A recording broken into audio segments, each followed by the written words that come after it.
Jadi satu, mendekatkan diri pada Allah, di hatinya diisi dengan kalimat-kalimat Allah. Yang kedua, bergaul pada orang yang lebih pintar, maka dia akan menjadi kegoblokan sejati.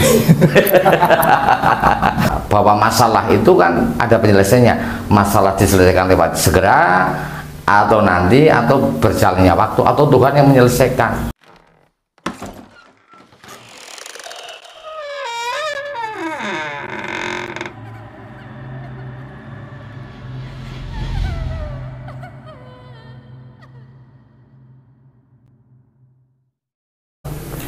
Assalamualaikum warahmatullahi wabarakatuh. Waalaikumsalam warahmatullahi wabarakatuh. Jumpa lagi dengan channel YouTube Abah Rasdani ya. Pada kesempatan kali ini kita akan ngobrol santai bareng Abah Rasdani ya. Ya. Melanjutkan episode sebelumnya ya, mengenai kesurupan Pak. Kita sudah bahas definisi kesurupan, cara penanggulangan P3K, penanganan pertama pada kesurupan. Sekarang kita akan coba gali bagaimana sih Pak antisipasi atau tindakan pencegahan biar kita nggak kesurupan Pak. Iya, pada episode yang lalu itu kan bicara ada faktor internal. Nah, satu masalah ketika seorang punya masalah itu kan harus ada penyelesaian Mas. Lah, penyelesaian yang terjadi pada kaum Hawa itu yang banyak kena kesurupan itu biasanya dipendem. Rasanya ya masalah itu dipendam dalam dirinya, kemudian dia hanya menulis lewat buku atau lewat apa media sosial. Tapi sebenarnya kalau media sosial kan tambah ruwet ya. Dan itu bukan akan menyelesaikan masalah. Nah, anak-anak yang mengalami atau wanita-wanita yang mengalami seperti itu, antisipasinya adalah dia harus menguraikan masalah itu seperti apa. Dia sendiri Bang. Iya, dan kemudian dia bertanya pada orang yang pintar. Yang terjadi ketika mereka punya masalah, mereka akan bertanya pada teman sebaya yang secara intelektualitasnya itu sama. Ya akhirnya mandek kan, terjadi stuck di situ. Bahkan contoh paling gampang begini. Bahkan akan tambah runyam. Contoh paling gampang begini. Saya wanita, Mas Dibyo seumuran dengan saya punya masalah. Ini loh Mas, saya mau sharing masalah. Lah kenapa? Itu loh saya punya cowok, tapi cowoknya itu kemarin selingkuh. Lah, Mas Dibyo dilala punya cowok juga, bisa Mas Dibyo wanita kan? Punya cowok juga selingkuh. Enggak usah, langsung dikat aja. Kan tidak menyelesaikan masalah. Padahal saya itu berharap bagaimana pacarku itu berubah, tidak selingkuh lagi, sukanya sama saya. Tapi karena Mas Dibyo punya kasus yang sama, nasibnya sama, mesti gampang langsung udah kata aja. Berarti cowok masih banyak kok. Solusi yang sudah apa yang salah. Curhatnya salah. Itu tempat berarti yang utama. Harusnya kalau itu seorang kalau itu siswa, tanyalah ke BK. Atau guru agama atau guru lain yang dianggap mampu untuk mengatasi masalah itu. Kalau kemudian bekerja pada siapa? Di pabrik ada itu ya, ada semacam kayak psikiater enggak? Dia sih biasanya psikolog atasannya Pak. Nah minimal ke atasannya. Lah atasannya kan lebih pintar. Cuma ada kan kalau masa pribadi kan nggak enak kalau disampaikan ke atasan. Nggak enak. Mungkin ke keluarga. Ya berarti kepada orang. Pokoknya prinsipnya begini, dia diselesaikan pada orang yang lebih pintar, yang minimal menguasai masalah itu. Maka penyelesaiannya akan menjadi situ. Gitu loh. Jangan memendam masalah. Harus kemudian selesaikan ke orang lebih pintar.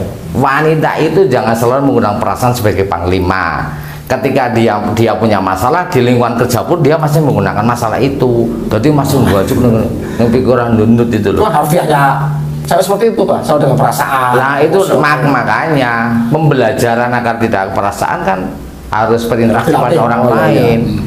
Bagaimana caranya? Ya dia tidak boleh bahwa masalah itu kan ada penyelesaiannya. Masalah diselesaikan lewat segera, atau nanti, atau berjalannya waktu, atau Tuhan yang menyelesaikan. Ada berbagai macam masalah. Dia mau model yang apa? Kemudian ketika dia ditekan oleh sebuah pekerjaan, kayak tadi episode yang lalu itu, dia tidak menikmati tekanan itu, yuk gampang akan terjadi itu.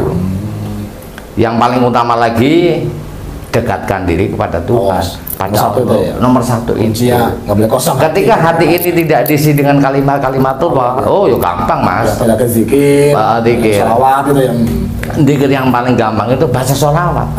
salawat ya. Sholawat, baca setiap waktu. Salawatnya yang simpel, salawat yang simpel. Allahumma sholli ala Sayyidina Muhammad, itu saja sudah iya, cukup.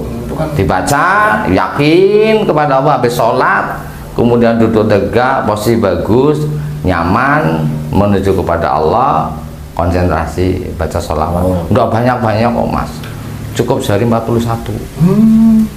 Itu bisa. Dino papat harus dijini pancer. Ya. Seluruh papat 5 pancer itu malah akan apa, sendi-sendi tubuhnya akan terisi oleh Bisa membentengi kita iya, membentengi. Iya. Masalahnya nah sekarang kan sholat Allahu Akbar salam bubar. Oh iya iya. Sholatnya saja orang bener kok. Kewajiban doang. Iya, sekedar membatalkan sebuah kewajiban, kemudian dia lakukan, ya nggak dapat apa-apa. Iya kan, pada pakai jilbab kerudung itu kan kesurupan, itu kan memang belum. Iya, karena hatinya tidak terisi itu. Karena hatinya lebih terisi pada orang yang dicintai, hatinya terisi pada masalah yang ada dalam dirinya, hatinya terisi pada hal-hal yang mereka tidak suka. Itu yang harusnya dibuang. Itu sisi internal. Nah, sisi yang lain ada apa? Sisi yang lain adalah itu kan berarti harus dia melakukan pendekatan diri kepada Allah. Oh, iya. Tadi lewat sholat. Kemudian kalau dia sholat, tapi sholat jangan langsung pergi, iya. Berdoalah, Iya. minta keselamatan, baca sholat, karena di itu kan ada para malaikat, kalau nggak salah itu ya, para malaikat, para rasul Nabi bersolawat kepada Rasulullah. Itu kan berarti sebuah semua makhluk itu kan Rasulullah. tuntunan kan luar biasa. Ya. Artinya sholawat itu kalau dibaca akan menghasilkan sesuatu yang hebat. Energi yang besar. Itu. Lah kalau faktor luar bergaulah pada orang-orang yang benar. Yang positive thinking, Positive yang optimis, thinking, ya. Jadi kalau dia tidak ingin bermasalah, jangan bergaul dengan orang-orang yang punya masalah. Bener kan? Ya, ya. Mas Dirjen kan coba bergaul sama orang masalah. Walau mesti tersesat. Yang kedua, pintar memeta mana teman yang oke, mana yang tidak oke. Ya. Biasanya kan begini, aku berteman sama Mas Dirjen, berteman sama itu, sama Joko misalnya asik, padahal Joko itu saling menikam dari belakang. Malah bikin tambah stres. Iya, padahal teman kan yang bagus begini. Mas Dirjen susah ya, aku susah, tapi Mas Dirjen duit. Oh baru konco lanjut, mantus kan aku pada berpati belek kan, itu kan bermasalah. Itu harus pintar ke situ, pintar berteman, kemudian pintar menganalisa itu loh. Belajarnya harus di situ. Oke, ini kalau saya bergaul dengan dia pasti sering diajak pergi. Sementara dia sedang rentak, nambah. Itu yang jadi masalah begitu. Kalau misalkan dia pernah kesurupan, Bah, udah normal lah ya. Itu bisa potensi kesurupan lagi. Ya. Bisa kalau mereka akar masalahnya itu tidak diselesaikan. Contoh, misalnya dia kesurupan karena masalah. Dipanggilnya seorang ajengan, kiai, orang pintar, parno dan lain-lain disembuhkan. Tapi orang itu tidak pernah menggali lebih dalam kejiwaan si yang kesurupan tadi. Ya besok akan ketekanan akan sama lagi. Iya, laten pasti. Dan ini ketika orang satu kali kesurupan akan 2-3 kali dan seterusnya. Maka antisipasinya yang membuat jadi masalah itu harus diketahui. Harus pintar, harus pintar diselesaikan gitu loh. Jadi Pak, selain mereka bahas masalah gender ya, wanita lebih sering kena kesurupan, bisa berulang. Secara faktor usia tertentu atau yang sering kejadian ada nggak itu Pak? Klasifikasi? Atau kebanyakan memang usia belia Mas. Artinya kalau dilihat yang di Pemalang itu anak SMP, SMA, para pekerja yang muda-muda itu gampang. Karena apa? Pengendalian dirinya belum mapan, belum mampu. Misalnya dia punya masalah, akan menggunakan perasaannya untuk menyelesaikan, bukan akal pikir yang jadi masalah. Tapi yang dewasa kenapa enggak? Karena akal pikirnya sudah mulai berjalan. Sehingga bimbingan keluarga orang tua penting. Penting banget, karena pertama ya, yang terjadi kan begini, mama papa sibuk dengan dirinya, anak sibuk sendirinya. Kembali teman peer play-nya kan bukan manusia tapi HP Mas. HP sama teman-teman ketika dia sosial media gitu ya. Iya, ketika dia seperti itu, maka akan jadi seperti itu. Ketika dia dengan HP tidak ada penyelesaian, orangnya senang sesaat. Itu yang akan mengubah apa intelektualitinya nggak jalan. Itu seperti itu. Khusus selain itu ada lagi Pak yang misalkan tadi selain berdoa, ya, saya berdoa berarti bergaulah pada orang yang lebih pintar. Sehari 1 minggu minimal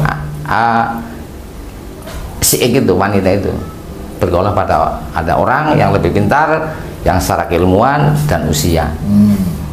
Itu seperti itu. Jadi satu, mendekatkan diri pada Allah, di hatinya diisi dengan kalimat-kalimat Allah. Yang kedua, bergaul pada orang yang lebih pintar, maka dia akan menjadi kegoblokan sejati. goblok sejati lagi. Iya, memang caranya gitu. Oke, pemirsa, sangat menarik kan tadi bagaimana memberikan tips and trick pencegahan, Ya, atau pencegahan. langkah antisipasi terhadap kesurupan ya. Ya.